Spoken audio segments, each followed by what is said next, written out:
बिस्मिल्लाहिर्रहमानिर्रहीम। अस्सलाम वालेकुम। पीवीटी न्यूज़ एचडी के साथ मैं हूं सोहेल चौधरी। नजर डालेंगे आज की अहम खबरों पर।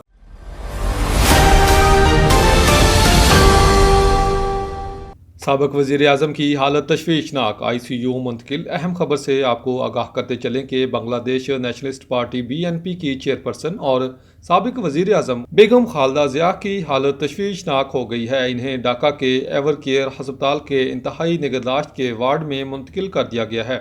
आपको आगाह करते चलें कि खालदा ज़िया की तबीयत नासाज है। अस्पताल दाखिल बांग्लादेशी मीडिया के मुताबिक खालदा ज़िया को फेफड़ों और दिल के इन्फेक्शन के बायस इंतहाई निगहदाश्त वार्ड में मुंतकिल कर दिया गया है, जहां इन्हें माहिर डॉक्टरों के बोर्ड की ज़ेर निगरानी रखा गया है। BNP ने कौम से खालदा ज़िया की जल्द सेहत याबी के लिए खुसूसी दुआ की अपील की है। ख्याल रहे कि खालदा ज़िया को इतवार की शब सीने के शदीद इन्फेक्शन के बायस अस्पताल लाया गया था, जो दिल और फेफड़ों दोनों को मुतासिर कर रहा था, जिसके बाद से वो अस्पताल में जेर इलाज थी। ताहम बिगड़ती हुई सूरत हाल के पेश नज़र इन्हें ICU मुंतकिल किया गया। 79 साल साबिक वज़ीर आज़म मुतअद्दिद पेचीदा अमराज में मुब्तला हैं, जिनमें दिल के मसाइल, जिगर और गुर्दों की खराबी, ज़ियाबेत्स, फेफड़ों की बीमारियाँ, गुठिया और आंखों के आर्जे शामिल हैं।